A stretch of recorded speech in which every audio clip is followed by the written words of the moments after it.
semuanya sudah ikut untuk diskusi pagi ini. Seperti biasa kan kita setiap ada research fellow at the end of their term setnya. Ini adalah kita hari ini ada fellow kita yang karena COVID-19 jadi ketemunya terpaksa lewat online ini, lewat Zoom gitu ya. Tetapi saya kira tidak menghalangi kita untuk diskusi. Kelihatannya ini well attended, ada 25 orang termasuk ada beberapa teman dari luar ya. Nah, fellow kita ini Fajri Siregar, sedikit introduction. Fajri adalah fellow kita, PhD candidate di University of Amsterdam. Sudah apa namanya nih? Berapa lama Fajri di CSIS? 2 minggu offline, 2 minggu online. 2 minggu online. Yeah. Dan apa namanya, Fajri ini saya kenal udah lama waktu masih mahasiswa kinyis-kinyis dulu di UI S1. Kinyis. Kita punya website musik gitu. Nah, Fajri suka ikut nyumbang tulisan. Ngomongin hipster. Nggak pernah ketemu secara fisik. Baru kemarin ketemu secara fisik di Jakarta gitu. Dan apa namanya, the power of technology. Nah, Pak Fajri akan mempresentasikan risetnya tentang production of knowledge dan peran civil society di dalamnya termasuk CSIS. Mungkin ini akan jadi salah satu riset tentang CSIS. Kita sering baca beberapa kajian gitu ya. Mungkin karena ini dilakukan oleh generasi yang lebih muda, mungkin ada fresh insight untuk CSIS mengenai peran CSIS dalam production of knowledge ketimbang yang dulu-dulu gitu ya. CSIS segala agen lah. Agen Amerika, agen Tiongkok, agen macam-macam gitu, agen Israel. Mungkin kita nggak tahu, nanti Fajri akan menyimpulkan tentang CSIS. Silakan. Siap. Oke, thank you Mas Philips. Ini aku langsung share screen. Iya, boleh. Oke. Ya, jadi thank you Mas Philips, thank you atas waktunya. Ini kita ngobrol santai aja sih. Aku berharap ini bisa jadi agak refreshment juga ya di tengah semua orang ngomongin COVID. Ini tiba-tiba ada yang ngomongin CSOs dan ilmu sosial, mudah-mudahan ada penyegaran sedikit juga. Jadi, seperti kata Mas Philips, untuk disertasiku ini aku ngebahas bagaimana CSO memproduksi pengetahuan, khususnya ilmu sosial, dan bagaimana perubahannya dari Orde Baru ke Reformasi, bagaimana konteks sekarang itu mempengaruhi pengetahuan yang dihasilkan sama CSOs. Jadi, sebentar. 4 bagian besar yang nanti mau saya bahas. Pertama latar belakangnya, kemudian masing-masing studi kasus, ada 4 studi kasus. Konteksnya itu sebenarnya seperti apa, karena itu yang paling penting. Kemudian temuan-temuannya apa saja dari penelitian lapangan saya sejauh ini.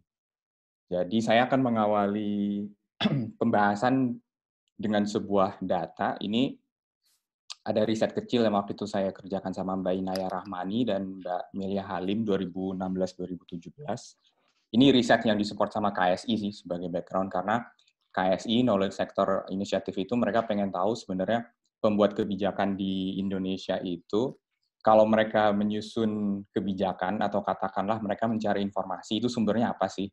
Nah, yang paling menarik itu ternyata, ya sebagian, ini kalau kelihatan sebagian besar sih nggak menjawab ya. Tapi ketika mereka akhirnya menyebutkan sumber informasi apa yang mereka pergunakan, yang paling sering muncul itu Prismanya LP3S dan jurnalnya CSIS yang analisis maupun yang Indonesian Quarterly. Jadi ini tuh pintu masuk bagi saya untuk berargumen bahwa jangan-jangan pengetahuan yang dihasilkan oleh CSOs atau NGOs itu jauh lebih relevan ketimbang katakanlah riset-riset yang ada di kampus, riset-riset yang dihasilkan FISIP UI, FISIP UGM, dan lain-lain. Jadi pengetahuan praktis itu jangan-jangan adanya di NGOs dan think tanks. Seperti itu argumennya. Nah, dari data seperti itu, jadi hipotesis utama dari disertasi ini sebenarnya, ilmu sosial yang saat ini itu jangan-jangan tidak lagi bisa sekritis, katakanlah, pengetahuan yang dihasilkan oleh CSIS dan LP3S dulu, karena di era reformasi ini produksi ilmu sosial sangat didominasi atau dipengaruhi oleh mekanisme pasar. Begitu. Jadi itu hipotesis utamanya. Saya punya kecurigaan bahwa di era reformasi yang sangat dipengaruhi oleh donor dan aktor lainnya itu, ilmu sosialnya itu cenderung tidak bisa lagi kritis.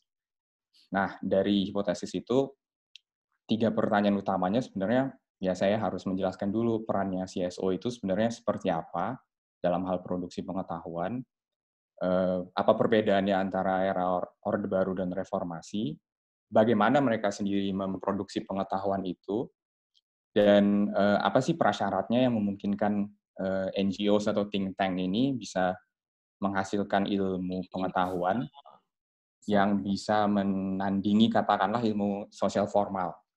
Ilmu sosial formal itu yang dihasilkan oleh universitas gitu. Jadi saya juga sedikit mengadu pengetahuannya NGOs ini dengan pengetahuan yang ada di universitas. Nah, kemudian untuk menjawab itu, saya memilih 4 studi kasus, LP3S, CSIS, INSIS di Jogja, dan Freedom Institute. Nah, studi saya ini sebenarnya tidak ada kerangka teori utama, maksudnya saya tidak mengerjakan ini di bawah sebuah kerangka pemikiran yang tunggal, nggak ada satu teori besar yang saya gunakan atau saya uji, tapi di sini saya menyebutkan beberapa referensi utama. Ini ada buku yang teman-teman mungkin juga sudah pada baca, Social Science and Power, yang diterbitkan oleh Ford Foundation 2005. Kemudian ini lumayan babonnya sih, babonnya itu Karl Mannheim, dia membahas sosiologi pengetahuan. Lalu buat teman-teman yang tertarik dengan antropologi pengetahuan, ini ada buku atau karya utamanya Latour sebelum dia terkenal dengan aktor network theory. Ini Laboratory Life, dia membahas, ini pertama kalinya seorang antropolog meneliti science production. Jadi ini bukunya secara metode. Kemudian kalau dari segi inspirasi yang cara penulisannya lebih populer dan lebih menarik untuk diikuti, ini ada satu buku How Hippies Saved Physics. Jadi ini sangat menarik karena si penulis membahas bagaimana gerombolan ilmuwan alternatif yang dipengaruhi oleh counterculture hippies, itu mereka kontribusinya terhadap ilmu fisika itu sangat besar di tahun 70-an di Amerika. Jadi ini justru ini yang paling menginspirasi buat saya dari segi penulisan. Nah, ini singkat aja sebenarnya untuk memberikan dasar berpikir soal bagaimana sih harusnya kita memahami ilmu sosial di Indonesia. Jadi kalau dari literatur yang ada, sebenarnya ilmu sosial di era Orde Baru itu memang kesimpulannya dipengaruhi oleh state hegemony. Jadi ilmu sosial itu sangat dekat atau sangat dipengaruhi oleh kebutuhan negara dan juga direpresi oleh negara pada saat yang sama. Dan kemudian kita masuk ke era Orde Baru yang era reformasi yang semuanya sangat terbuka, yang sangat contested dan sangat demand driven. Perguruan tinggi mendapatkan otonomi, kemudian ada banyak donor, ada banyak permintaan dari sektor swasta juga terhadap ilmu sosial, dan ini yang memberi warna tertentu pada ilmu sosial yang kita lihat hari ini. Kayak gitu. Jadi argumennya kurang lebih seperti itu. Dan di sini ada beberapa event yang saya cantumkan yang mempengaruhi dinamika produksi ilmu sosialnya sendiri. Nah, saya langsung masuk aja ke 4 kasus atau 4 studi kasus yang saya teliti. Ini singkat aja sih, deskripsi aja secara profilnya. Yang pertama itu LP3S, yang teman-teman kenal mungkin dari publikasinya Prisma. Mereka berdiri itu 71 di tahun yang sama seperti CSIS. Kemudian outputnya juga sebenarnya mirip buku, ada jurnal Prisma, monograf, hasil riset. Dan sampai sekarang LP3S masih berdiri dengan segala dinamikanya yang nanti saya juga bisa ceritakan. Kemudian juga ya CSIS sendiri berdiri tahun 71 sampai sekarang, dan area of interest-nya seperti teman-teman ketahui, politik, ekonomi, international relations, output-nya juga sama seperti LP3S. Nah ini buat teman-teman yang belum terlalu familiar, ada yang namanya INSIS. INSIS itu sebenarnya pendiri utamanya atau tokoh utamanya gitu ya, mungkin almarhum Mansur Fakih, dan juga ada Pak Rum Topati Masang. Pak Rum ini bagi kalangan tertentu dia itu seperti Paulo Freire-nya Indonesia gitu, orang pada bilang. Kemudian Pak Mansur itu juga punya banyak pemikiran tentang CSOs dan gerakan sosial di Indonesia tahun 90-an. Area of interest mereka sedikit berbeda karena mereka sangat banyak bergelut dengan isu pemberdayaan komunitas, keadilan sosial, reforma agraria juga. Kemudian publikasi mereka itu sampai sekarang masih berjalan, masih ada Insis Press, ada jurnal Wacana yang sempat berkibar tahun 2000-an awal sampai 2004 2005 gitu, masih cukup kenceng. Kemudian juga mereka mempublikasikan newsletter dan publikasi lainnya gitu. Mereka juga mengadakan training yang cukup diminati gitu ya tahun 2000-an awal, dan trainingnya itu training analisis sosial. Jadi buat para aktivis itu sangat berguna dulu. Dan yang terakhir itu Freedom Institute yang sayangnya sekarang sudah tidak beroperasi lagi secara resmi. Kemudian secara resminya sih mereka berdiri 2001 ya, itu diinisiasi sama Bang Celi, Bang Rizal Malarangeng. Kemudian dibantu juga sama Mas Lutfi, Mas Ahmad Sahal, Mbak Nong Darol. Area of interest mereka juga cukup menarik. Mereka secara tegas ingin mengarus utamakan pemikiran liberalisme, kemudian itu tercermin dalam pemikiran mereka dari segi ekonomi, politik, dan juga freedom of expression. Jadi mereka juga sangat kencang mengupayakan atau membahas isu kebebasan berekspresi. Nah, output Freedom Institute ini sedikit berbeda karena mereka tidak punya publishing wing, dan mereka juga sayangnya nggak punya jurnal, meskipun dulu mereka ingin mendirikan jurnal dan menerbitkan secara rutin. Tapi yang mungkin orang lebih kenal Freedom Institute itu perpustakaannya. Dan perpustakaannya itu masih ada, tapi udah pindah sekarang ke Kuningan di Wisma Bakri. Jadi ini 4 studi kasusnya secara sangat singkat. Nah, ketika saya bicara produksi pengetahuan, pertanyaannya itu sebenarnya, atau orang mungkin bertanya-tanya, sebenarnya apa sih gitu? Barangnya itu apa yang lu bahas tuh apanya sih, Jri gitu. Nah, ini saya kasih visualisasinya aja lah ya. Jadi majalah Prisma atau jurnal Prisma yang teman-teman mungkin tahu, Insis punya jurnal Wacana. Kemudian ini juga dari Insis, misalkan Pak Rum itu dia menulis Sekolah Itu Candu yang sangat dipengaruhi pemikiran Ivan Illich dan Paulo Freire. Dan ini outputnya CSIS yang seperti teman-teman tahu. Sementara mungkin kalau Freedom Institute, output lain yang orang nggak terlalu ngeh itu ya sebenarnya penghargaan Ahmad Bakri gitu.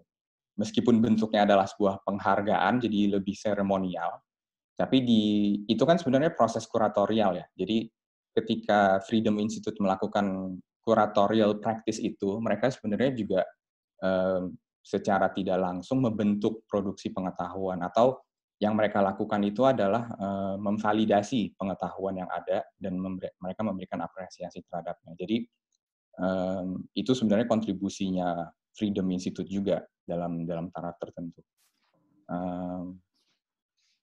Ya, jadi ini outputnya. Ketika orang bertanya, oke, pengetahuan yang lo maksud itu apa sih, Jri? Nah, bentuknya seperti ini kurang lebih. Nah, saya membahas konteks, jadi bagaimana kita harusnya memahami masyarakat sipil, dan angle yang saya pakai itu ya angle yang dipakai misalkan sama Pak almarhum Bob Hadi Winata juga, memahami dulu sebenarnya civil society Indonesia itu apa, dan kemudian agar tidak terlalu melebar, saya pun akhirnya juga memilih untuk menggunakan 2 kategori yang diperkenalkan sama Pak Mansur Fakih misalkan. Jadi NGO itu di Indonesia, kalau mau sangat sederhana bisa dibagi ke NGO yang konformis, atau NGO yang lebih ke mobilizing dan lebih transformatif, yang ingin mengupayakan perubahan sosial. Itu kalau mau kalau mau diamati secara sangat sederhana. Dan itu berjalan dari tahun 70-an, jadi NGO secara formal itu mulai dikenal tahun 70-an. Dan pilihannya bagi NGO pada saat itu adalah sebenarnya untuk membantu program-program pemerintah yang ada. Kalaupun tidak, mereka akan mencoba untuk lebih memberdayakan masyarakat atau komunitas. Nah, ketika masuk ke tahun 90-an, NGO itu kemudian juga terlibat dalam proses demokratisasi, Dan di situ juga mulai kelihatan pemikiran-pemikiran kritis yang dihasilkan NGOs yang mulai lebih tegas dalam katakanlah menantang Orde Baru dan rezim Soeharto. Dan di situ sebenarnya kalau menurut Mbak Mutia Gani Rahman dan Mas Rohman Ahwan yang juga meneliti NGO, di situ sebenarnya era paling produktifnya NGO di Indonesia tahun 90-an. Untuk memahami bagaimana masyarakat sipil itu berkembang, akhirnya saya ngambil sebuah contoh dari network analysis yang dibikin sama Jonathan Lassa dan Lee. Itu mereka ngambil contoh di Jambi, bagaimana masyarakat sipil di Jambi itu berkembang, yang awalnya di tahun 70-an hanya seberapa, dan kemudian hanya jejaringnya masih kecil, kemudian terus membesar, sampai akhirnya katakanlah sampai tahun 2010-an sampai sekarang itu jaringannya jadi jauh lebih membesar. Tapi di dalam sebuah jejaring itu selalu ada NGO yang lebih besar kapasitasnya, selalu ada lembaga intermediasi kayak donor, dan menurut saya pola ini bisa kita samakan untuk wilayah-wilayah lain di Indonesia. Jadi menurut saya ini visualisasi atau deskripsi yang sangat menarik untuk memahami bagaimana sih sebenarnya masyarakat sipil itu berkembang secara kuantitas ya. Jadi jumlah, pengaruh, dinamika itu menurut saya ini lumayan mencerminkan. Nah, ini saya langsung loncat ke tahun 2000-an atau masuk ke era reformasi sendiri. Ada satu kutipan dari Mas Tito yang aktif di IRE di Jogja. Dia bilang, saya sendiri itu nggak pernah membayangkan bahwa masyarakat sipil itu pertama berkembang, kemudian seperti di luar kendali gitu. Jadi dia juga sebagai aktivis di tahun 90-an, dia nggak membayangkan ketika tahun 2000 ke atas itu NGOs bertambah dari segi jumlahnya, dan dia sampai nggak tahu siapa mengerjakan apa, kasarnya seperti itu. Dan ini juga tercermin dari jumlah CSOs yang terdaftar di Kemenkumham, yang awalnya cuma 70 ribuan di tahun 2000 sampai berkembang terus sampai sekarang. Jadi memang there is a big mushrooming dalam segi jumlah, dan itu dampaknya seperti apa nanti akan saya bahas. Namun di balik pertambahan jumlah CSOs itu sebenarnya argumen utamanya adalah masyarakat sipilnya sendiri itu tidak bertambah stabil, katakanlah gitu. Jadi dari report yang dikerjakan Pak Rustam Ibrahim tahun 2006, dan USAID itu juga mengeluarkan report CSO Sustainability dari tahun 2014 sampai 2017. Sebenarnya kalau dilihat dari segi angkanya, masyarakat sipil di Indonesia itu di situ-situ aja. Dalam arti mereka masih tetap tidak terlalu independen secara keuangan, kemudian infrastrukturnya juga masih tidak mapan. Jadi kalau dilihat dari angka overall CSO sustainability-nya masih stagnan di angka 4. Dan itu sebenarnya menandakan meskipun jumlahnya makin banyak, sebenarnya masyarakat sipil itu rentannya sama aja, kayak gitu kasarnya. Nah, kemudian ini saya kaitkan dengan argumen soal market mechanism. Ketika saya ngobrol dengan para perwakilan donor institutions, misalkan saya ngobrol sama Pak Hanslof cukup banyak gitu, dan dia mengakui bahwa peran donor itu memang sangat besar gitu, dan dia sendiri sebagai dulu project officer di Ford Foundation, dia sambil bercanda kita bilang, ya dia juga ikut menanggung dosanya. Dosanya itu dalam arti isu-isu itu memang akhirnya sangat didrive oleh donors dengan tujuan untuk NGO di Indonesia itu punya spesialisasi. Itu kalau mau disederhanakan seperti itu kesimpulannya. Jadi spesialisasi itu memang muncul sebagai jadi di satu sisi ada kebutuhan agar NGO punya spesialisasi, di sisi lain dia juga kemudian membatasi world view-nya para NGOs ini gitu. Dan agenda donor itu kalau mau dibandingkan antara agenda di era Orde Baru dan di era reformasi, katakanlah di era Orde Baru agendanya adalah untuk mengcounter rezim Soeharto, Kalau sekarang ya jadi di-drive sama isu-isu yang ada di tingkat internasional gitu. Dan bisa disimpulkan juga dari riset yang dikerjakan sama Mbak Inaya, salah satu topik besar yang memang kemudian diikuti oleh semua NGOs itu adalah good governance dan turunannya, jadi partisipasi, desentralisasi, MDGs, SDGs. Sementara di ranah donornya sendiri, cara mereka bekerja itu juga berubah. Mereka mengakui bahwa mereka semakin output based dan itu turunannya terlihat dalam bentuk log frame, target, performance indicators, dan ini yang kemudian juga mempengaruhi ruang gerak NGO. Jadi saya pakai istilahnya ruang gerak karena ruang gerak ini menandakan sebenarnya negosiasi itu ada. Nah, saya akan membahas sedikit soal CSIS sendiri, di mana saya punya kesempatan untuk mengumpulkan informasi dan wawancara. Jadi saya tidak membahas CSIS secara menyeluruh, secara sangat elaborate, tapi key findings-nya aja. Ini major adjustments itu menurut para informan memang terjadi di era 95 sampai 2010 dan masih terus berlangsung juga sampai sekarang. Dan kemudian saya menyimpulkannya seperti ini. Jadi CSIS itu memang tetap memproduksi pengetahuan, tapi di bawah beberapa tekanan tertentu. Karena semua studi kasus saya itu sebenarnya menghadapi tekanan yang berbeda-beda gitu. Nah, kalau untuk CSIS yang menarik adalah bagaimana CSIS mempertahankan reputasi sembari mencoba menghapus bayang-bayang Orde Baru atau stigma itu. Stigma soal agen yang kata Mas Philips. Nah, tantangan berikutnya adalah bagi CSIS untuk mempertahankan kualitas. Dan yang menurut saya sangat menarik dan mungkin adalah ciri khas CSIS adalah slogan yang ada adalah pemikiran individu, bukan lembaga. Dan sepertinya ini berhasil dipertahankan sampai sekarang, karena kalau orang dari luar bilang, wah CSIS itu kanan banget, gitu, market banget. Sebenarnya kalau kita zoom in ke para penelitinya, enggak juga. Para penelitinya ini punya pemikiran masing-masing yang bisa dibilang adalah pemikiran mereka secara individu.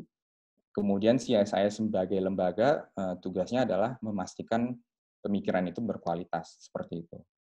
Di saat yang sama, CSIS itu harus bisa mengembangkan topik-topik riset yang baru, yang relevan, dan juga ini saya sangat terkesima dengan obrolan sama Mas Vidya gitu, kalau boleh cerita sedikit.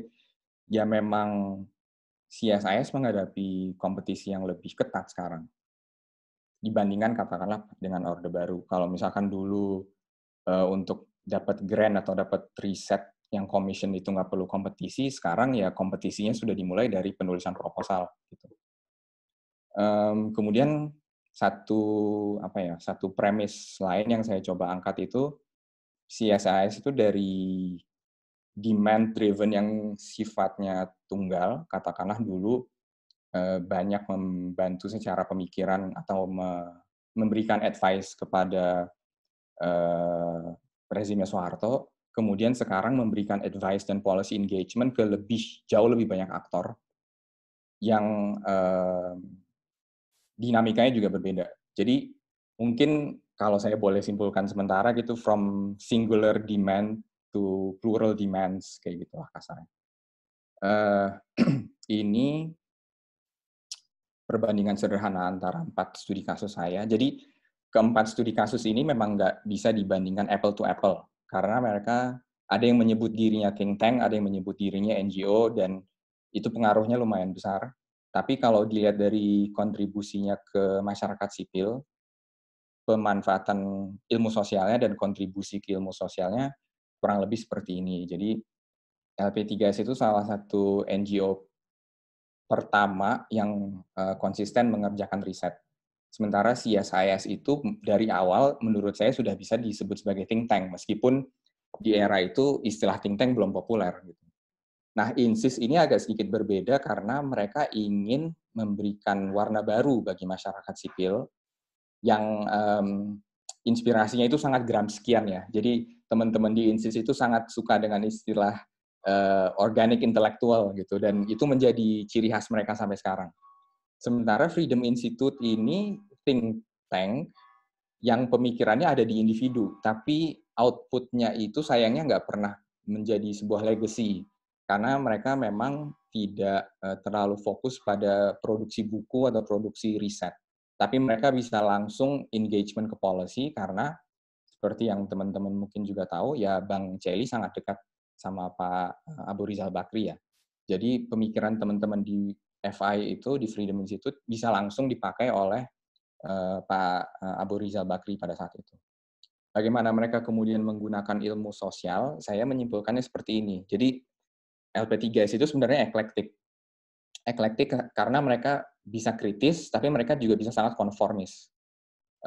Dua-duanya ada di LP3S. CSIS itu mungkin konsistensinya dalam hal quality control, rigorousness-nya pemikirannya dan sebagainya dalam hal kualitas gitu. INSIS itu mereka sangat berusaha untuk mengawinkan ilmu sosial dengan gerakan, dan ini nggak ada di lembaga lain. Konsistensi seperti ini nggak ada di lembaga lain. Freedom Institute mungkin sangat teknokratik yang langsung kepada policy, jadi impact-nya ke policy langsung ada. Contoh yang paling jelas itu pencabutan subsidi BBM tahun 2005, dan mungkin teman-teman ingat Freedom Institute tuh bikin iklan satu halaman di Kompas untuk mendukung kebijakan pencabutan subsidi BBM, dan itu efeknya sangat menarik karena menimbulkan pro dan kontra yang luar biasa. Jadi Freedom Institute itu kalau kontribusinya terhadap ilmu sosial, memang mereka tuh perlu diakui bisa dibilang berhasil lah dalam mengarus utamakan pemikiran liberal, dan saya nggak membahas pro kontra pemikiran itu ya, tapi yang saya bahas tuh lebih pada apa sih bentuknya kayak gitu. INSIS itu kontribusinya sangat kencang bagi teman-teman yang dekat dengan grassroots, buku-buku mereka sangat menginspirasi. CSIS juga sampai sekarang konsisten dalam hal produksi pengetahuan yang ada kontribusinya ke policy, dan LP3S ini yang sekarang struggling dan berusaha untuk menghidupkan kembali ruhnya gitu ibaratnya. Jadi zaman kemasan mereka memang lewat Prisma, dan itu yang mereka mencoba untuk hidupkan kembali. Oke, nah ini temuan-temuan utamanya. Jadi riset ini sebenarnya kan, atau apa ya, asumsi-asumsi yang mendasari riset ini adalah, pertama, masyarakat sipil itu terkonsolidasi. Itu apalagi kalau kita ngobrol sama aktivis yang senior, mereka akan sangat apa ya, romantisme itu sangat sangat kental. Jadi mereka suka mengingat periode 98 dan sebagainya, di mana seolah-olah masyarakat sipil itu sangat terkonsolidasi. Kemudian critical social knowledge itu kalau kita pelajari itu sebenarnya perspektif, juga asumsi bahwa produksi pengetahuan itu netral, dan asumsi terakhir bahwa masyarakat sipil Indonesia itu seperti atau menyerupai sebuah gerakan sosial. Tapi ketika saya mengumpulkan informasi, ngobrol sana-sini, sebenarnya gambar yang harus kita, atau bingkai yang harus kita pakai sekarang itu, masyarakat sipil itu sebenarnya sangat terfragmentasi gitu. Jadi semakin cepat kawan-kawan bisa menerima ini, sebenarnya makin mudah untuk membahas gerakan sosial ke depan. Kemudian critical social knowledge atau ilmu sosial kritis itu sebenarnya sangat resource dependent. Jadi masa-masa kemasan LP3S itu ketika mereka dapat institutional grant, ibaratnya mereka punya cek blanko dari FNS, Friedrich Naumann Stiftung, dan cek blanko itu yang memungkinkan mereka untuk menghasilkan karya-karya yang sangat menarik. Dan kritis atau tidaknya sebuah pengetahuan itu memang harus dikembalikan dengan pertanyaan di dalam atmosfer seperti apa dia dihasilkan. Karena justru ketika represi itu kencang, ilmu itu bisa lebih kritis lagi. Jadi sebenarnya cara berpikirnya menurut saya seperti itu. Kemudian knowledge production itu sebenarnya tidak pernah netral. Teman-teman juga saya yakin paham dengan statement ini, karena selalu ada kepentingan di balik itu. Dan untuk konteks Indonesia sekarang, sebenarnya masyarakat sipilnya itu memang terfragmentasi, dalam arti di dalamnya itu ada spesialisasi. Gitu. Jadi itu yang harusnya dipahami. Spesialisasi itu tidak bisa dihindari. Sekarang sih konsekuensinya lebih ke fragmentasi yang tadi saya bahas. Kemudian ini dampaknya bagi NGO sebenarnya mereka memang banyak kebingungan dalam arti mereka nggak tahu harus memposisikan diri itu seperti apa, dan ini sudah banyak dibahas sama para aktivis senior dari tahun 2000 pertengahan kayak Pak MM Bilah sering membahas ini, Pak Dawam Raharjo dulu juga sering membahas ini. Kemudian pendekatan yang mereka pilih untuk masing-masing untuk pendekatan yang mereka pilih secara kelembagaan itu kadang-kadang juga menimbulkan friksi. Jadi pro kontra itu ada, tapi saya masih menganggapnya gimana ya? Ada saat NGO A itu mereka mengusung community development, sementara NGO B mereka mengusung community organizing, dan itu sebenarnya bagus dalam arti dia bisa menghasilkan pengetahuan yang baru ya, tapi ketika para aktornya nggak paham soal perbedaan itu, yang ada malah friksi terus-menerus. Akhirnya saya mengambil kesimpulan bahwa banyak lembaga yang belum bisa beradaptasi dengan perubahan itu,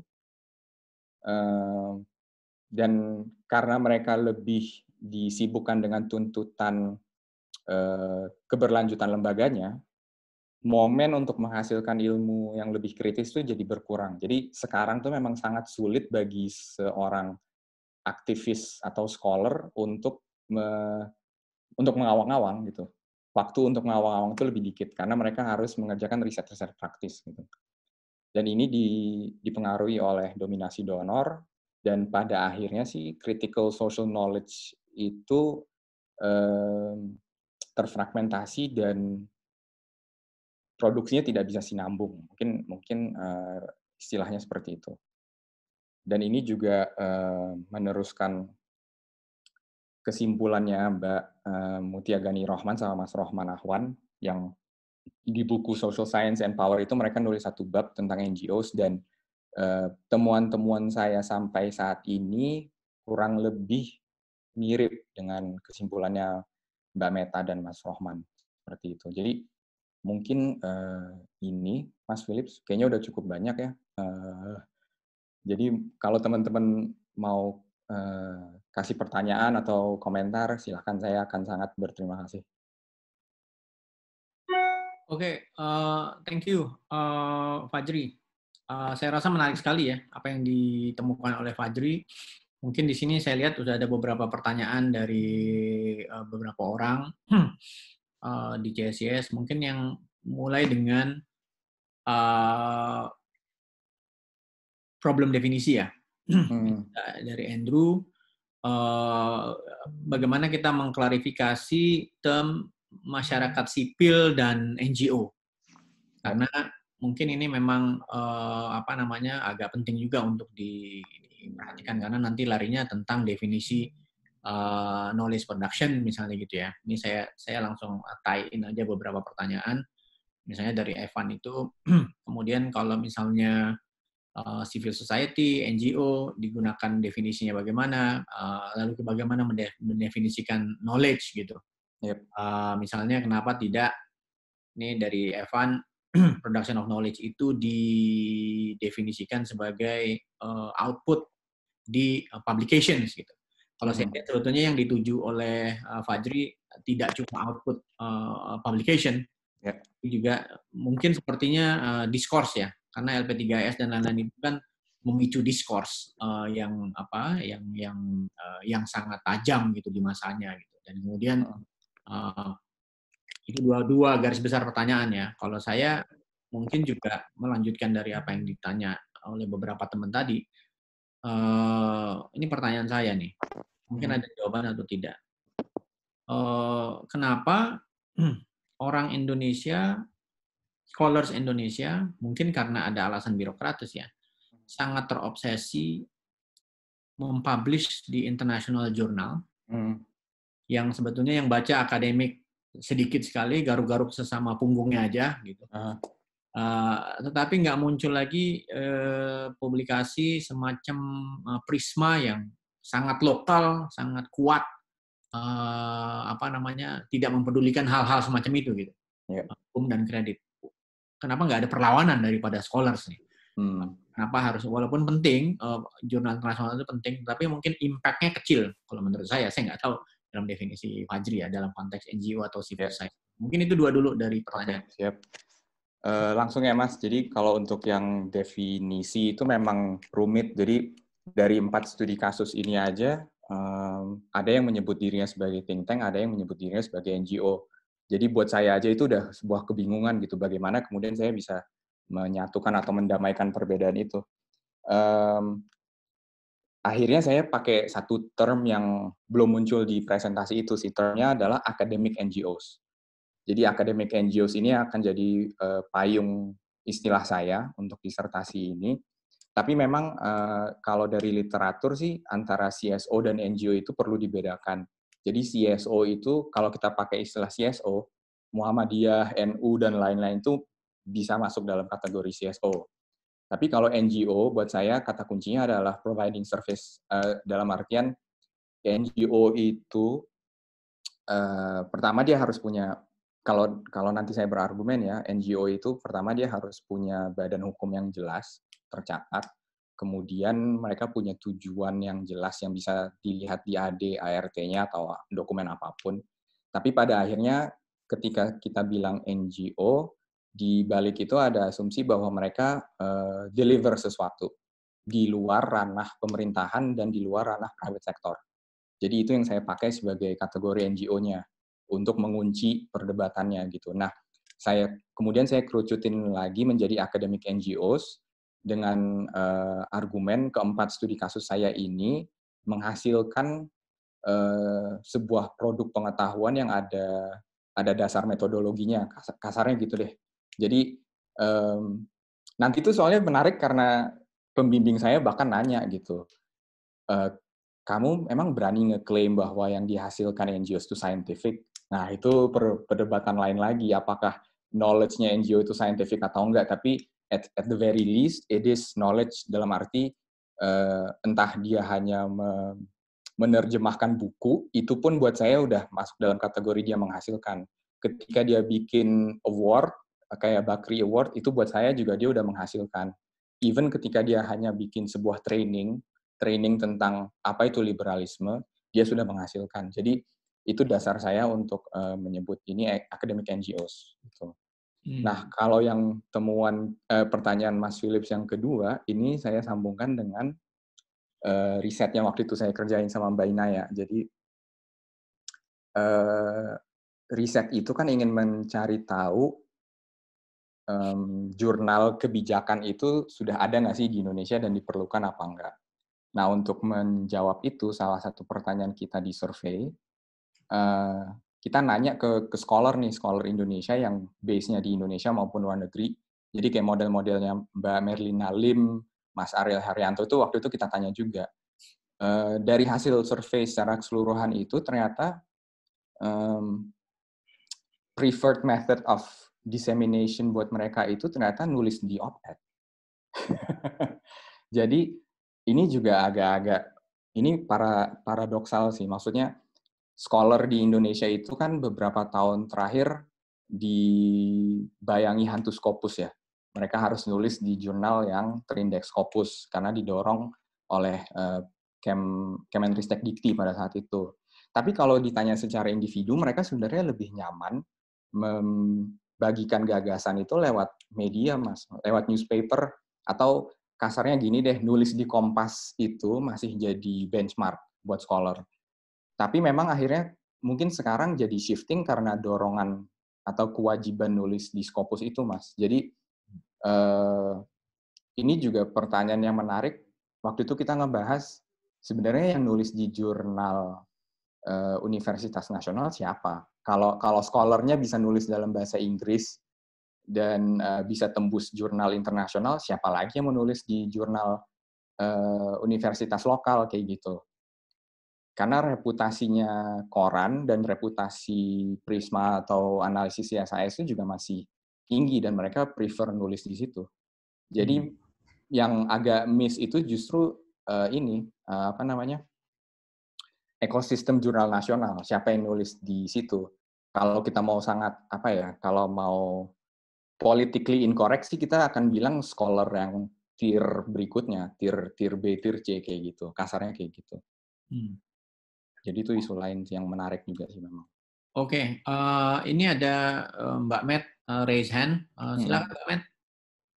Ini mungkin bisa di-unshare dulu kali screen-nya. Oh, Oke. Terima kasih ya. Fajri, saya kira saya juga ingin memberi selamat ya untuk upaya menuliskan dengan menarik judul yang menarik juga. Tapi ada beberapa hal yang ingin saya sampaikan. Yang pertama tadi kan beberapa kali dikutip ya hasil studi yang didukung oleh KSI. Kita juga pernah melakukan studi ini terkait dengan bagaimana policy makers menggunakan hasil-hasil kajian untuk menopang pengambilan keputusan mereka. Itu judul studinya adalah The Accusation of Research by National Level Policymakers. Kita kerjakan dengan Overseas Development Institute tahun 2015. Nah, kalau dari situ sebetulnya yang paling besar menjadi sumber kebijakan itu sebetulnya studi-studi internasional, misalnya yang dilakukan oleh World Bank, ya, kemudian yang dipakai oleh IMF, yang dikeluarkan oleh IMF. Itu hampir semua policy makers di Indonesia sebetulnya menggunakan itu, gitu. Kalau kemudian dikejar balik untuk yang di tingkat nasional, baru memang keluarlah lembaga-lembaga penelitian. Jadi kalau kita lihat konteksnya, kita mungkin akan bisa lebih menempatkan posisi dari think tank Indonesia ataupun CSO gitu ya dalam kontribusinya memberikan masukan-masukan terhadap pengambilan kebijakan. Jadi itu mungkin nanti saya sarankan untuk membaca yang hasil studi CSIS itu. Gilang juga terlibat tuh di dalamnya, dalam studi itu.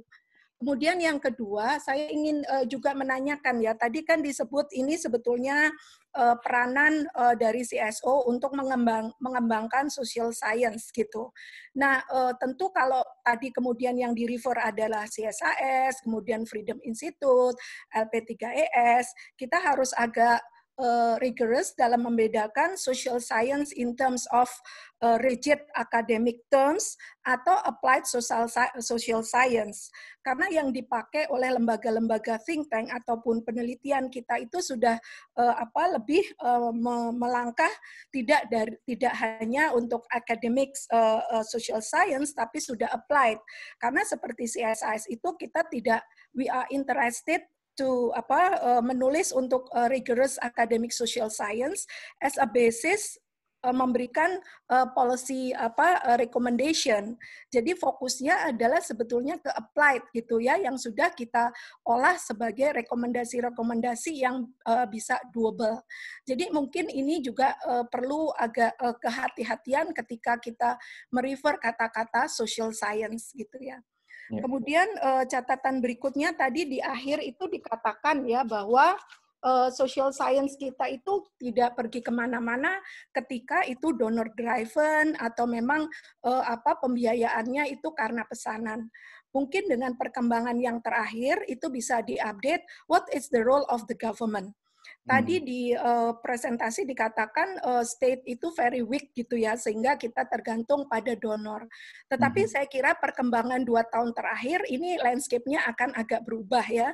Kemarin LPDP, kemudian juga DP, mudah-mudahan mulai serius nih. Juga ada BRIN, itu kan juga sebetulnya akan memberikan dana yang cukup untuk, maksudnya nih paling nggak sudah ada political will atau government intention untuk kemudian merubah landscape ini supaya kita tidak tergantung pada donor. Dan bisa dilihat sekarang mungkin kecenderungan terakhir mungkin kalau bisa ada datanya sebetulnya berapa sih donor bantuan donor ke Indonesia 5 tahun belakangan. Waduh, ini secara kuantitatif Bu atau bagaimana? pada landscape yang ada di dalam negeri tentang pengembangan tadi yang dibilang applied social science. Nah, ini mungkin saya kira juga perlu diperhatikan ya kecenderungan terakhir ini gitu. Kemudian juga tadi ada kata-kata bahwa ke depan ini gerakan sosialnya akan seperti apa, pengaruhnya gitu. Nah, gerakan sosial ini juga definisinya apakah social movement ataukah civil society dalam pengertian CSO ini yang bergerak dalam bidang ilmu pengetahuan. Karena kalau kita bilang social movement, gerakan sosial itu udah definisinya pasti akan berbeda, dan saya kira Fajri dari theoretical framework-nya sudah pasti lebih paham tentang hal itu. Yang terakhir, analisis tentang CSIS. Saya kira mungkin ini harus studinya diperdalam ya, karena yang disampaikan tadi mungkin saya yakin mungkin dalam tulisannya, dalam PhD tesisnya pasti akan lebih dalam. Tapi kalau dari yang disampaikan itu memang harus ditambah ada periodisasi, mungkin CSIS 70 sampai 80, 80 sampai 90, dan 90 sampai sekarang. Itu perkembangannya itu sangat berbeda, ada faktor-faktornya kenapa kita kemudian jadi berbeda, dan juga mungkin perlu disebutkan historical background dari masing-masing institusi yang disebutkan tadi. Karena historical background ini yang kemudian shaping and forming gitu sampai kita pada bentuk-bentuk sekarang. Saya kira gitu aja masukan saya. Terima kasih. Oke. Terima kasih, Bu. Fajri, sebelum lanjut, ini tadi juga dari Evan ya, pertanyaan yang mungkin relevan sama pertanyaan Mbak Medlina tadi. Kan the other side of the coin adalah donor ya, yang disebut juga sama Fajri. Apakah dalam risetnya juga tadi disebutkan bahwa donor ini yang men-shaping NGO kita atau academic NGO ini. Nah, pertanyaan Evan adalah, ada nggak comparison dari donor atau funding structure di Indonesia gitu? Bagaimana mereka sendiri donor ini pada bagi tugas juga, saya rasa, gitu kan? Nah, itu juga penting gitu. Gimana koneksinya antara akademik NGO yang tadi dibilang tergantung pada donor dengan donornya sendiri gitu. Ya, kalau comparison antara donor, sayangnya nggak ada ya. Cuma aku bisa ngasih komparasi itu dari segi pendekatan donor di zaman Orde Baru sama di zaman sekarang. Jadi kalau bisa cerita sedikit, itu studi kasus yang menarik tuh ya Friedrich Naumann Stiftung ya, yang sampai sekarang masih beroperasi. Dan mereka itu kan dulu ngasih institutional grant 10 tahun buat CSIS. Buat LP3S. Jadi dari tahun 71, dari pendiriannya sampai ke tahun 80-an awal, LP3S itu dapat donornya dari FNS, dan itu mereka sama sekali nggak dikasih tahu, kalian harus kerjakan ini. Jadi itu murni kejeliannya katakanlah Pak Ismet Haddad gitu ya, bagaimana menggunakan dana tersebut. Dan institutional grant itu memang sangat berguna karena dia memberi kebebasan.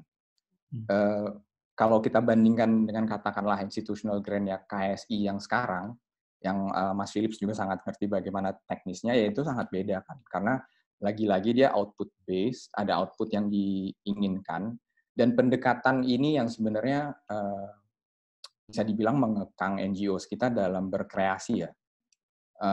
Jadi menurutku perbedaan yang paling mendasar itu ya cara berpikirnya para donors ini, karena donor sendiri di negara asalnya mereka kan juga dituntut untuk transparan karena menggunakan pajak warga. Dan mereka ingin, jadi warga sendiri pun, jadi ini agak-agak jadi apa ya, bukan paradoks sih, cuman karena semua orang menuntut transparansi, termasuk transparansi overseas development aid, itu turunnya sampai ke level activity di NGO itu kan sangat mengekang kan. Dan ini yang selalu dikomplain sama para aktivis sebenarnya. Jadi kalau dalam hal freedom to create, itu memang beda banget antara Orde Baru sama sekarang. Karena even teman-teman yang kerja di grassroots aja gitu, yang sehari-harinya mereka mendampingi komunitas, ketika balik ke kantor itu mereka harus ngisi log frame dan ngisi performance indicator.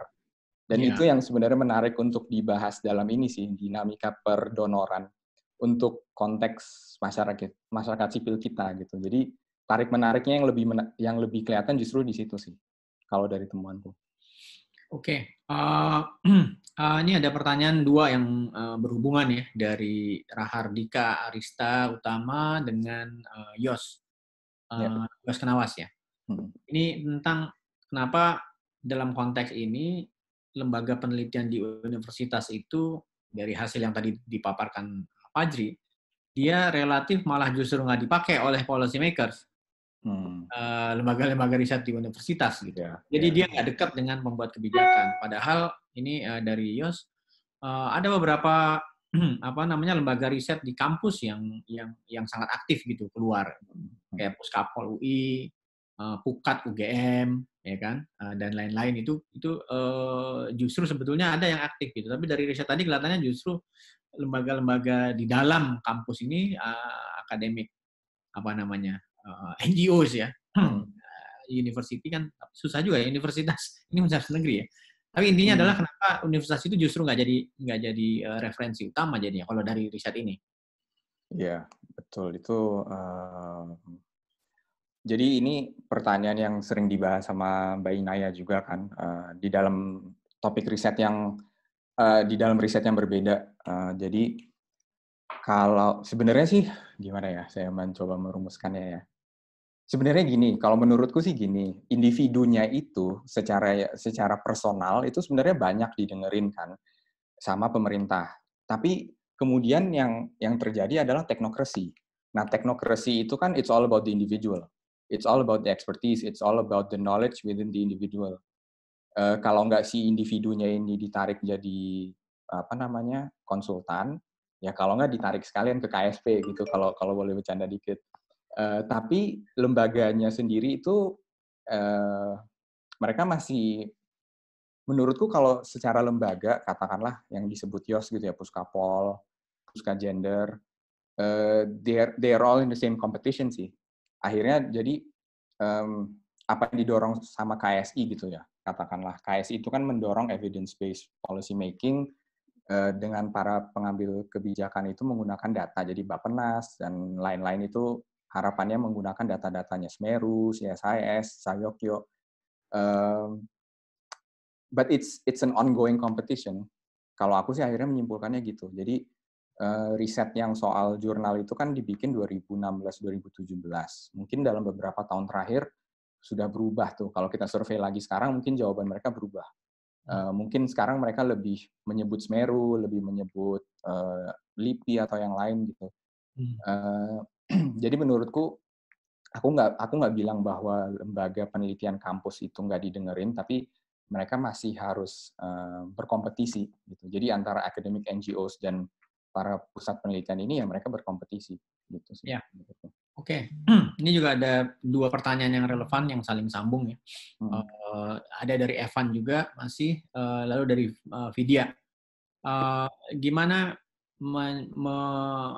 mengukur atau mendefinisikan influence? Sebetulnya ini yang dikerjain kita ini influence-nya apa sih? Gini, how do we measure gitu? Atau ini cuma hanya survei bahwa oke, kita memproduksi knowledge, tapi kita nggak tahu juga cara mengukurnya gitu. Apakah dia menjadi sesuatu, menjadi kebijakan dan lain-lain. Apakah Fajri dari dua pertanyaan ini, dari Evan dan dari Vidya, apakah ada mendefinisikan influence itu? Gitu. Dan bagaimana? Ya, betul. Ya, ini waktu itu juga teman-teman di LIPI juga sempat mengkritisi. Mereka bilang kayak di dalam disertasi ini nggak ada parameter atau tolak ukur yang valid untuk bisa membahas soal influence. Nah, sebenarnya sih influence itu nggak aku bahas secara tegas gitu. Jadi karena itu tricky ya. Ketika kita ngomong influence itu kita ngomong dissemination of knowledge. Sementara saya fokusnya ke production of knowledge-nya. Jadi ketika udah ngomongin influence, saya mungkin lebih ke secara permukaan aja ya. Tapi saya juga nggak bisa secara tegas mengatakan, oh ini influence-nya Freedom, ini influence-nya CSIS. saya nggak akan ke arah sana, tapi saya di dalam disertasinya sih saya akan membahas lebih anekdotal kali ya. Kutipan-kutipan yang menunjukkan bagaimana relevansinya si lembaga ini terhadap knowledge production. Tapi kalau influence memang nggak ada parameter. Kalau di hard science kan kita bisa pakai citation index atau H-index gitu. Tapi untuk keempat kasus saya ini saya nggak pakai parameter yang cukup tegas kayak gitu. Okay.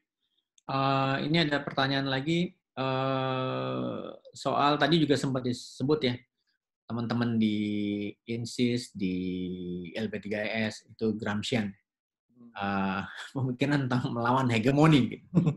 Nah, kalau sekarang kelihatannya ini tadi dari Andrew, hegemoninya kebalikannya gitu, nggak ada hegemoni, tetapi scholars itu some are happy kalau join tim sukses, ya kan? Atau join tadi misalnya KSP dan lain-lain gitu. How do you read this? What kind of hegemony is this? Pertanyaan Andrew. Ini sebenarnya sayangnya aku nggak bisa membahas ini secara konkret di disertasi. I mean, the whole study is still a bit all over the place gitu loh, Mas. Buat aku sendiri aja meramu 4 studi kasus ini jadi satu cerita aja itu udah susah banget gitu. Tapi kalau ngomongin perkembangan yang sekarang ya aku merasa ini menarik ya karena dinamika di Indonesia itu mirip dengan dinamika masyarakat sipil Filipina yang crossover-nya itu banyak banget. Jadi dari aktivis atau scholar masuk ke pemerintahan tuh banyak banget.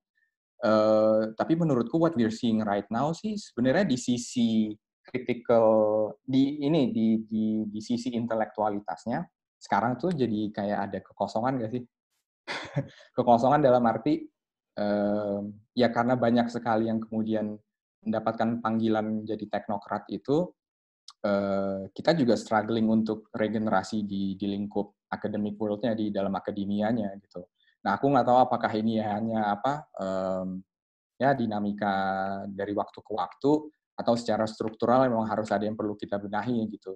Menurutku sih nggak perlu ada obatnya. Kita lihat aja perkembangannya kayak gimana sekarang. Ya. Nah ini kebetulan tadi nyebut-nyebut Filipina, ada pertanyaan dari Mas Haryo, CSIS. Iya. Ada nggak comparison yang lain dengan selain Filipina? Comparison antar negara, terutama mungkin konteksnya negara berkembang ya? Iya. Ya ini juga salah satu kritik dari supervisor saya yang bilang, kamu nih kok nggak ngebahas yang di negara lain. Tapi kalau yang relevan buat Indonesia itu selain Filipina, katanya sih Bangladesh dan India. Jadi terutama India ya yang mereka juga gemar dengan pendekatan yang agak Gramscian gitu kan, yang scholar yang engage itu ya di India mereka juga mirip sih. Gitu. Tapi secara tekstual saya belum masukin di disertasinya. Oke. Satu lagi mungkin ini masih ada banyak ya pertanyaannya. More questions means possibly good dissertation. Waduh, mudah-mudahan. Mudah-mudahan. Amin. Tadi Mbak Met menyebut tentang the role of government. Andrew juga menyebut the role of government dalam memfasilitasi NGO. Satu yang saya lihat di Indonesia itu NGO itu quote-unquote musuhan sama private sector. Padahal sebetulnya mungkin untuk NGO di Indonesia ya, untuk mengenerate funding daripada bergantung pada donor asing yang tiba-tiba bisa switch agenda gitu ya. Tahun lalu ngomongin good governance, tahun lalu berikutnya ngomongin gender, lalu tiba-tiba semua switch ke lingkungan, besok switch ke mungkin pandemic dan lain-lain, kita nggak tahu. Kenapa di Indonesia itu settingnya ini musuhan gitu? NGO ini musuhin semua. Iya, paham. Government dimusuhin, private sector dimusuhin, ya kan? CSIS dimusuhin.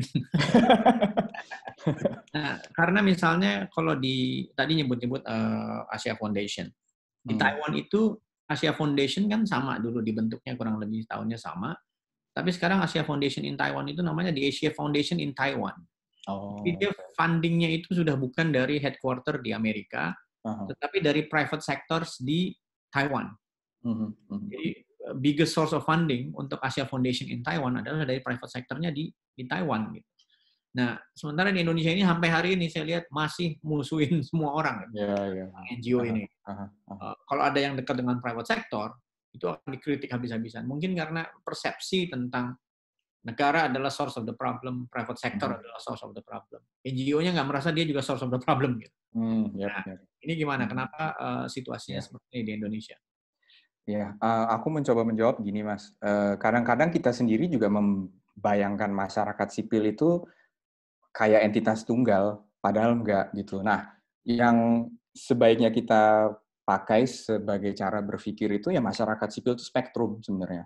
Spektrum ada yang dari yang sangat konformis sampai yang sangat kritis itu ada. Tapi kemudian mungkin suara-suara yang lebih kencang itu ya suara dari NGO yang kritis. Dan sebagai pendekatan mereka mungkin sering memilih jalan non kooperasi kayak gitu. Tapi jalan ke depannya buat masyarakat sipil di Indonesia itu sayangnya filantropi sih menurutku. Filantropi yang kemudian mungkin dimediasi sama lembaga donor lokal karena kan katanya Indonesia bukan negara berkembang lagi nih. Katanya kita udah dikeluarin dari list negara berkembang kan, udah di kategori negara maju. Nah, itu impact-nya kan development aid juga bakal turun pasti.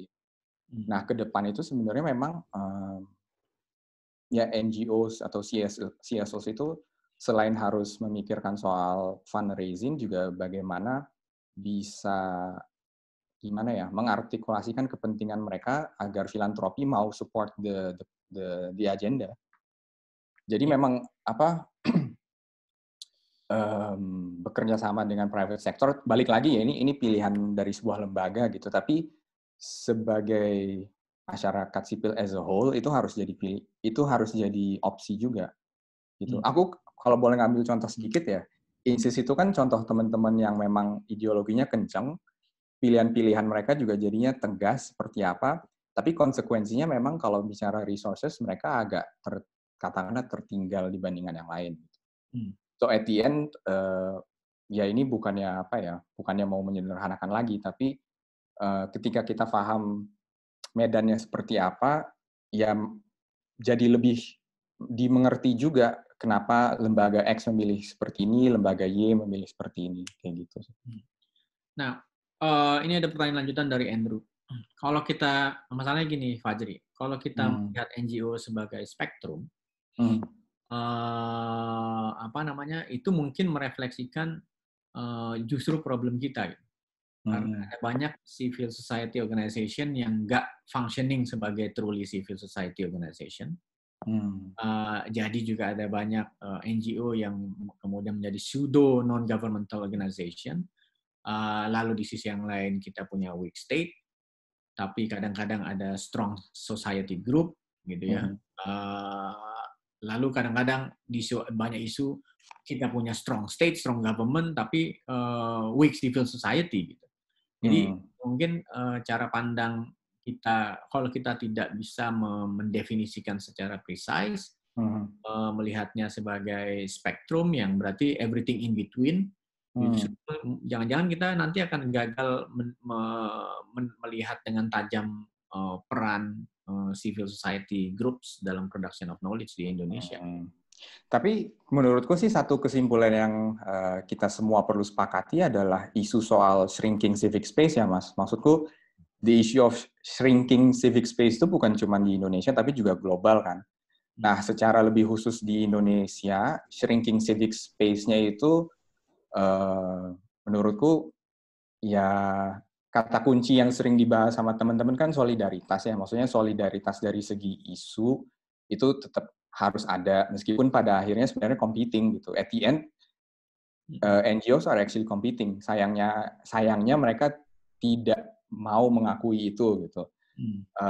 Competing dari segi resource, competing dari segi agenda gitu. Nah, ini aku bukan mau mencari solusi ya, tapi yang aku sering ngerasa nggak ada tuh kayak semacam social summit mungkin. Social summit yang dimana isu-isu ini dibahas secara terbuka gitu, antar NGO, antar think tank. Kayak gitu sih. Dan pada akhirnya nggak perlu ada kayak, gimana ya, strong civil society itu menurutku kalau di masing-masing sektornya juga strong. Karena akhirnya kalau kita zoom in ke tiap-tiap sektor gitu, ya mereka sering ada pertentangan antar lembaga yang kemudian nggak gimana ya, tidak ada konklusinya juga. Jadi ada banyak hal yang tidak konklusif di dalam pembahasan soal civil society, dan itu yang bikin civil society-nya juga nggak pernah benar-benar strong menurutku. Oke. Ini ada pertanyaan dari Arya, masih soal ketergantungan NGO pada donor gitu ya, donor asing maupun swasta gitu. Bagaimana, ini dari Arya Fernandes, bagaimana pendapat Bung Fajri melihat fenomena beberapa NGO itu sebetulnya mulai bikin divisi bisnis, ya kan? Atau dia melakukan public fundraising gitu. IPW itu aktif sekali public fundraising-nya. Kemudian ada NGO yang mulai punya divisi bisnis juga di beberapa senior ICW. Saya dengar kan sudah nggak pegang jabatan lagi, mereka bikin divisi konsultan kan, yang akan memberikan pelatihan ke perusahaan tentang anti korupsi dan lain.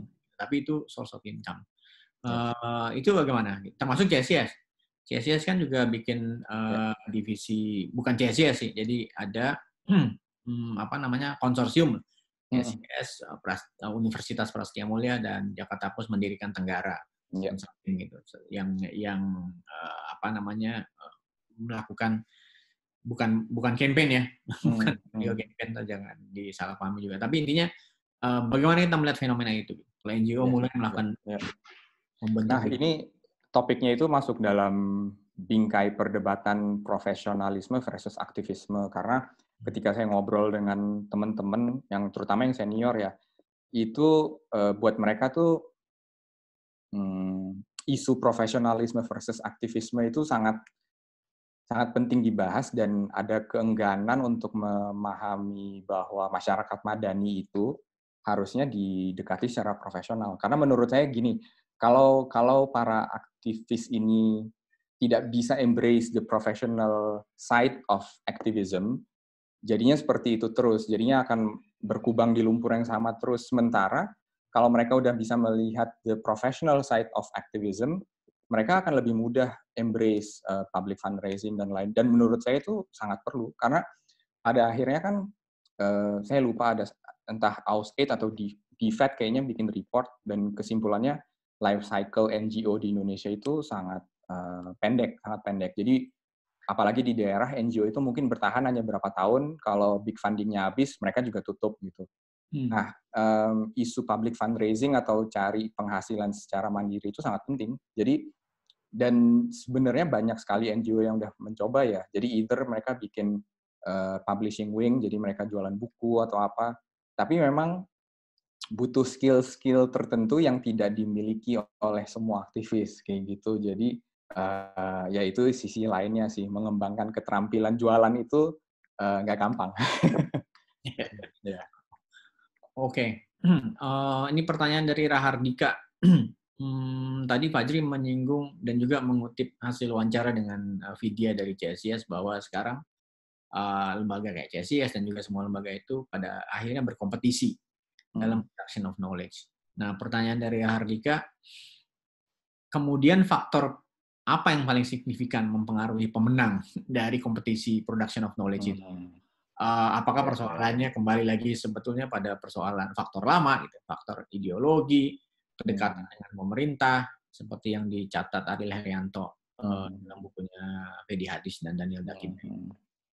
Nah, ini aku rasa Mas Philips juga pasti tertarik dengan argumen ini ya. Jadi katakanlah di ranah politik orang bilang ideologi itu udah mati gitu. Menurutku di masyarakat sipil ideologi itu nggak mati, sama sekali nggak mati. Justru di masyarakat sipil ideologi itu drivernya, ruhnya itu ada di ideologi gitu. Dan aku kan ngambil 4 studi kasus tuh, yang 4 studi kasus yang sebenarnya secara pemikiran tuh cukup bertolak belakang ya. Katakanlah INSIS gitu sama Freedom Institute kurang bertolak belakang apa gitu. Tapi aku melihat masing-masing lembaga ini kemudian spiritnya itu ya mereka di-drive dari keyakinan pada pemikiran itu. Jadi pemenangnya ditentukan oleh apa? Pemenangnya itu yang bisa menerjemahkan ideologi ke dalam produk yang berkualitas. Jadi faktor kedekatan dengan kepentingan pemerintah dan lain-lain itu faktor nomor sekian. Ya, kalau dalam kasus CSIS aku nggak tahu ya, Mas. Cuman kalau kita bicara, katakanlah call for proposal ya, call for proposal-nya ini emang benar-benar dibuka sama lembaga X, dan mereka nggak terlalu kenal sama orang-orang yang mengajukan proposal, ya kompetisinya di situ sih menurutku. There is still objectivity in that competition, tapi political economy-nya kita juga harus paham. Ya. Oke. Ini ada pertanyaan dari kan seolah-olah ada dari Sofyan Ansori ya. Seolah-olah ada, karena tadi NGO makin specialized dan lain-lain gitu. Berarti assuming ada division of labor di antara NGO ini. Gitu. Fajri melihat nggak, apakah ada NGO ini memang mereka terfragmentasi, tapi pada beberapa hal mereka dengan sengaja membagi division of labor. Oh ya, kalau ngomongin koalisi dan lain-lain sih kadang-kadang ada ya. Dan itu kadang-kadang mereka lakukan secara sadar. Cuman kalau buat aku concern-nya sih, division of labor itu mungkin pada akhirnya nggak masalah selama kapasitas tiap lembaga itu mirip-mirip ya. Nah, yang buat aku agak concerning itu ketika kapasitas itu hanya bertahan di lembaga yang itu aja. Gitu. Jadi kalau kita mau pakai perspektif mekanisme pasar, ya pasar yang paling sehat itu kan kalau playing field-nya level, kayak gitu aja menurutku sih.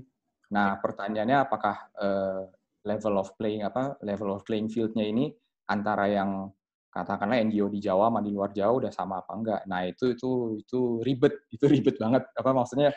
Pak Hans yang udah berpuluhan tahun kerja di isu itu, dia sampai sekarang masih belum tahu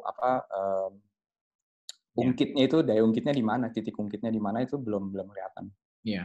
Nah, ini pertanyaan dari Gani ya, Edward Gani dari TSCS. Kalau NGO terfragmentasi dan lain-lain, tapi kan kadang-kadang ada rallying issue, sebuah isu yang membuat NGO ini akan bersatu untuk menghadapi entah apapun ya, dari mungkin policy atau undang-undang. Nah, ini pertanyaan Gani ini mau nanya pandangan Fajri. Kalau RUU KUHP itu bagaimana kita melihat itu? Menurut Gani itu sebetulnya bisa jadi bentuk konsolidasi terbesar gitu pasca 98 karena dia RUU KUHP ini mempengaruhi segala aspek dalam civil society gitu kan. Mungkin juga misalnya dalam hal NGO, akademik NGO tadi, UU Sisnas Iptek gitu. Itu harusnya juga jadi rallying cry nih antara NGO yang memproduksi knowledge ini. Tapi sepertinya dia malah nggak jadi rallying cry. Dia tetap aja menjadi tetap fragmented gitu. What's wrong? Ya itu emang rumit sih, maksudnya kapan NGO bisa solid, kapan mereka jalan sendiri-sendiri, itu menurutku juga nggak ada rumusnya ya. Maksudnya siapapun yang meneliti masyarakat sipil Indonesia pasti dia juga bingung gitu, kapan sih pada bisa kompak, kapan enggak. Tapi aku setuju sih bahwa momen tahun lalu di bulan September dan berikutnya itu, yaitu momen di mana masyarakat sipil bisa agak solid lagi. Tapi kan drivernya itu sebenarnya cuma beberapa NGO. Nah, selama beberapa NGO ini bisa mengkonsolidasi dan mengartikulasikan kemauan masyarakat sipil as a whole, menurutku udah cukup. Jadi kalau mau secara kuantitatif, katakanlah kita punya 100 NGO, ya kita nggak perlu nunggu sampai 2/3 satu suara. Mana kutub yang lebih dominan dan dia yang mendrive, ya udah yang lain ikut. Kayak gitu aja sih menurutku. Oke. Saya mau nanya sama Belt. Belt masih di situ nggak, Belt? Halo. Masih. Nah, ini Q&A-nya bisa di copy paste dan dikasih ke Fajri semua nggak? Wah, boleh banget tuh, Belt. Bisa dong. Oke, secara teknis bisa ya. Jadi nanti yang nggak terjawab dia akan tetap jadi masukan untuk Fajri kan ya? Bisa ya, Belt? Iya. Oke. Bisa kok. Siap. Nah, ini, karena banyak sekali dan menurut saya pertanyaannya bagus-bagus semua. Pasti bisa membantu Fajri waktu melihat itu gitu. Melihat hasilnya ini. Ini ada pertanyaan dari Bung Roy Taniago. Apakah Bung Fajri juga mengamati content of knowledge dari masing-masing institusi ini? Jadi bukan cuma produknya gitu. Emang. Kalau ya, konten itu seperti apa? Knowledge itu membentuk social science sebagai disiplin ilmu, menghasilkan teori, konsep, metode, dan lain-lain. atau menghasilkan mempengaruhi institusi-institusi dalam konteks dialektika antara lembaga dengan mungkin policy making. Ya, ini gua paham banget sih maksudnya pertanyaannya Roy. Tapi sayangnya ketika kita meneliti 4 lembaga ini sebagai objek, kadang-kadang kontennya itu kita udah nggak ngikutin lagi, Mas. Gue asli, kalau kontennya itu gue ikutin sampai dari isu A sampai Z itu ada semua, dan gue kayak udah deh terserah. Gue datang ke seminar buat dengerin itu, gue udah nggak dengerin lagi isinya apa yang dibahas.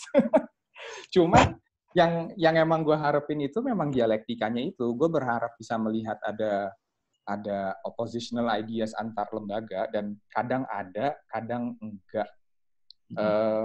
Kalau mau ngambil contoh lucu-lucuan tuh kan kayak diskusinya Mas Budiman versus Mas Dandi tuh beberapa bulan yang lalu, yang gara-gara mereka debat di Twitter, kemudian jadi diskusi offline. Yang kayak gitu-gitu yang sebenarnya gue cari. Cuma kalau konteksnya antar lembaga, mungkin contoh yang sangat menarik itu ya ketika Bang Celi tahun 2005 mendukung pencabutan subsidi BBM.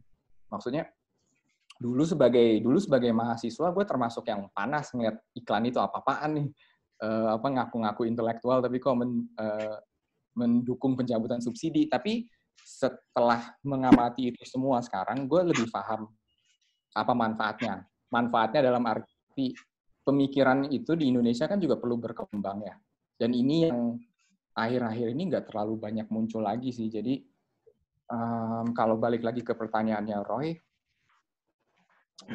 justru menurut gue perdebatan yang menarik itu ya knowledge-nya di NGO yang lebih praktis versus knowledge-nya di kampus, yang menurut gue makin nggak kelihatan relevansinya. Gitu. Jadi gue bikin disertasi ini kan sebenarnya buat mengkritik universitas, karena menurut gue ilmu sosial yang di universitas itu bukan sama sekali ya, kurang membumi dan kurang aplikatif. Dan kalaupun mereka mengklaim sebagai pure science, gue juga jarang melihat ada pure science di ilmu sosial di UGM, UI, dan lain-lain. Jadi yang gue angkat relevansinya sih akhirnya, relevansi knowledge-nya. Oke. Nah itu kebetulan yang paling terakhir itu relevan dengan ini, ada masukan dari Bung Vidya dari CSIS gitu ya. Respons tambahan terhadap pertanyaan kenapa hasil studi kampus tidak begitu diminati. Jadi kita melakukan studi dengan ODI, kita pernah melakukan studi dengan ODI. Secara umum, produksi knowledge dari kampus-kampus, ini terutama yang di luar Jawa, kualitasnya tanda petik kurang bagus, gitu. Terlalu akademik, terlalu teoritik, lemah secara metodologi, jadi nggak bisa cater kepentingan dari aspek kebijakan gitu, yang membutuhkan. Ini sepertinya tantangan buat, termasuk tantangan buat CSIS juga gitu kan, making ourselves relevant itu yang menurut mungkin poinnya Mas Widya itu penting gitu. Ada komen nggak soal itu? Setuju. Komentar saya itu setuju, sangat setuju. Oke. Ini ada pertanyaan dari Hetty. Bisa dielaborate nggak? Mungkin dari Pak Fajri, bacaan, penelitian Pak ini soal filantropi lokal. Where do we go? Gitu kira-kira. Ada harapan nggak gitu? Ada sih sebenarnya harapan, tapi di balik itu kan masyarakat sipilnya atau aktor-aktornya harus selalu ingat bahwa it's all about interest at the end gitu. Saya pernah ngobrol sama salah satu senior project officer di lembaga filantropi lokal, dan ketika saya ngobrol sama dia juga kelihatan sebagai filantropis, dia juga pengen output-nya itu bisa, outcome-nya, dia pengen outcome dari uangnya itu nanti bisa terlihat. Kalau diukur kan memang agak susah ya, tapi dia ingin outcome-nya itu terlihat di sektor tertentu, sektor yang menurut dia relatif bebas kepentingan, dan ketika dia ngasih duit ke sana, dia bakar duit di sana itu, ya hasilnya ada kayak gitu. Nah, ya ini mungkin emang dilemanya kita hidup di era yang sangat output based ya, semuanya itu memang diukur. Jadi menurut saya sih harapan di filantropi itu ada, tapi siapapun orang yang mengakses duitnya harus sadar bahwa it's all about interest juga at the end. Oke. Ini ada satu lagi. Kita masih ada waktu 10 menit ya. Dari Niki, Pak Rizal dari CSIS. kalau dari perspektif hukum, NGO tadi disebutkan juga oleh Fajri harus ada status legal yang jelas, terdaftar sebagai badan hukum dan seterusnya gitu ya. Dan berarti dia sebagai lembaga itu dianggap sebagai pihak yang memiliki kecakapan untuk melakukan perbuatan hukum. Karena dia juga karena dia menjadi subjek hukum, ini negara bisa mengintervensi kayak undang-undang ormas kemarin. Ya, undang-undang ormas. Nah, ini posisinya gimana gitu? NGO ingin independen terhadap negara, tapi pada akhirnya sebetulnya di dalam konteks Indonesia mungkin ruang intervensinya itu sebetulnya bisa banyak sekali yang dilakukan oleh negara. Iya. Ya, jadi kalau seminimalnya kan mereka itu perlu punya status at least yayasan lah ya. Untuk sebagian besar NGO kayak gitu. Dianggap sebagai yayasan, dianggap sebagai badan nirlaba, tapi memang dengan Undang-Undang Ormas itu yang tahun 2012 kalau nggak salah ya, itu memang itu kan dampaknya kepada shrinking civic space juga lumayan besar gitu, dan ruang gerak yang kemudian dibatasi itu bukan cuma ruang gerak NGO-nya, tapi ruang gerak donornya pun juga. Nah, aku nggak terlalu masuk ke perdebatan pro kontra RUU Ormasnya, tapi aku cuma ngambil kesimpulannya aja bahwa dia kemudian semakin membatasi kecurigaan terhadap masyarakat sipil itu kemudian muncul kembali dari sisi negara. Tapi kalau dilihat dari sisi produksi pengetahuan, kan sekarang ada yang dilakukan sama KSI, yang ada pendanaan yang CSOs bisa mengakses pendanaan dari sisi negara. Saya lupa itu peraturan yang mana, tapi ya itu sisi lainnya sih. Jadi public funding untuk masyarakat sipil yang bentuknya kompetitif itu juga sekarang ada gitu. Jadi kalau kita nggak mau melihatnya terlalu black and white, ya di balik ancaman RUU Ormas itu ada juga kesempatan-kesempatan lain yang sekarang ada dari sisi riset terutama sih, gitu Mas. Oke. Ini mungkin terakhir, ini ada masukan dari Mas Haryo dari CSCS ya. Mas Haryo ini mungkin nanti bisa kontak juga. Pernah nulis paper judulnya Policy Making in Weak Democratic States gitu. Political economy aktornya itu dibagi 3 variabel menurut Mas Haryo: expertise, influence, dan interest gitu. Dan ini mungkin kalau dari sisi think tank ini yang lebih relevan gitu. Tapi apakah frame itu masuk dalam kajiannya Bung Fajri tentang 4 NGO tadi? Iya, mungkin nggak secara se-eksplisit itu, tapi frame itu selalu ada di benak saya sih soal interest-nya terutama. Dan aku juga belum bisa menyimpulkan sih di Indonesia sebenarnya think tank itu mereka mau nggak sih dianggap sebagai bagian dari civil society. Itu menurutku tuh menarik untuk ditanya ke Semeru, ke CSIS, ke CIPG, IRE gitu. Kayak IRE ya, yang IRE itu kan dulu sangat dekat dengan komunitas, dengan masyarakat desa gitu. Tapi kemudian IRE dapat kesempatan untuk mendesain undang-undang desa. Kan undang-undang desa itu sangat dipengaruhi pemikiran teman-teman IRE gitu. Nah, ketika dia masuk ke ranah itu kan dia jadinya bukan hanya mewakili masyarakat sipil, tapi dia akhirnya juga membantu formulasi kebijakan kan.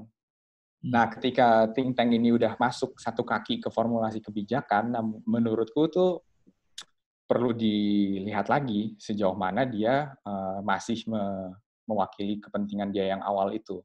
Dan itu yang sampai sekarang kan belum ada yang membahas fenomena teknokrasi zaman reformasi ya. Maksudnya balik lagi ke contoh yang dosen jadi teknokrat, think tank jadi pembisik kebijakan. Sebenarnya itu aku bahas tapi ya sepotong-sepotong sih gitu. Oke. Kalau saya pribadi melihatnya mungkin kalau contohnya diimpor, tadi ada Filipina, ada macam-macam, Bangladesh. Mungkin ada contoh menarik juga dari Amerika ya. Mereka tuh punya kesadaran atas revolving doors gitu. Jadi orang bisa permit pindah-pindah. Ini 5 tahun di think tank, 5 tahun kemudian serving the government, ntar balik lagi ke think tank atau balik lagi ke akademia.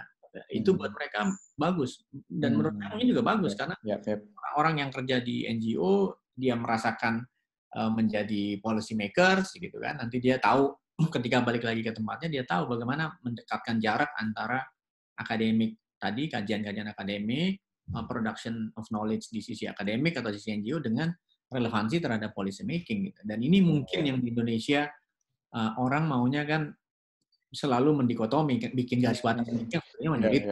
Jadi kalau tadi pertanyaannya CSIS mau nggak sih masuk dikategorikan dalam civil society, mau aja.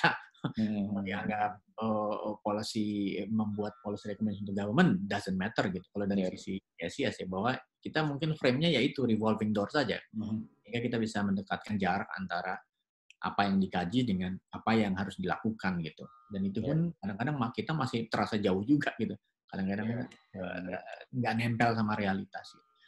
Oke, Fajri, saya kira ini bagus sekali. Good luck with the dissertation. Thank you. Dan ini kita surprise juga yang ikut banyak. Tadi saya kira cuma internal CSIS. Kalau tahu begini bisa kita bikin publik aja. Mungkin akan sangat banyak tertarik karena perhatian terhadap, concern terhadap the strength of civil society sekarang di masa negara makin mungkin drakonian karena situasi memaksa dan lain-lain gitu ya. Ada concern-concern soal tadi leadership di sisi NGO makin berkurang karena seniornya masuk politik semua atau masuk HSW semua gitu kan, atau masuk tempat lain. Regenerasinya gimana dan lain-lain itu jadi diskusi yang banyak sekali dilakukan di luar CSIS gitu. Tapi yang mudah-mudahan dengan apa yang hadir hari ini ada tadi saya lihat sampai 50 ya, sekarang udah 48. Mudah-mudahan ini bermanfaat buat your dissertation. Sangat. Iya kan? Pasti profesornya udah pernah bilang bahwa good dissertation is a done dissertation. Yep, exactly. It's the only thing that counts. Bongkok badan nggak kelar-kelar disertasi. Yang penting frame-nya solid gitu. Dan mudah-mudahan hari ini diskusi dari teman-teman ini bisa memperkuat framework dari disertasinya Fajri. Oke, terima kasih banyak. Terima kasih semuanya yang sudah ikut hadir. Mudah-mudahan nanti kalau kita bikin webinar lagi akan ikut. Nanti siang sebetulnya CSIS bikin webinar tentang pilkada 2020 yang ditunda, tetapi lalu bagaimana gitu. Ada pembicara dari Perludem, lalu ada Ketua Komisi 2 DPR Ahmad Doli Kurnia, dan juga Arya Fernandes dari CSIS gitu. Nanti kalau mau join bisa gabung lagi jam 2 kalau teman-teman tertarik. Linknya nanti ada di Twitter CSIS at CSIS Indonesia gitu. Mudah-mudahan kita nanti ketemu lagi siang-siang. Thank you Hajri. Yap, aku yang thank you Mas. Terima kasih banyak di Amsterdam. Mudah-mudahan jangan ikut anti gajah. Siap. Kalau ikut juga nggak apa-apa, jangan bilang. Kalau udah nggak lockdown mungkin ikut nanti. Thank you, Mas. Selamat siang. Oke, siang.